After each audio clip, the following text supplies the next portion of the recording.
The entire installation process should ensure that the brake disc is located in the middle of the brake pads to avoid friction.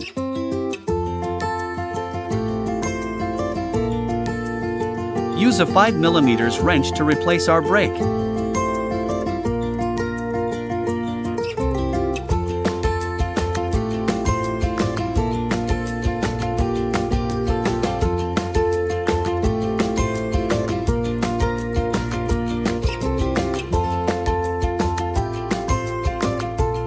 Insert the brake cable into the brake.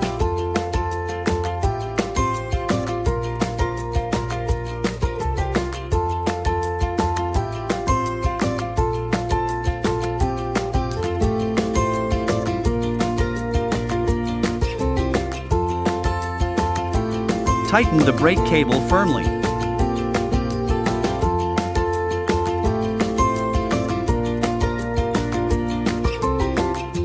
And then use a plumb wrench to tighten the screw.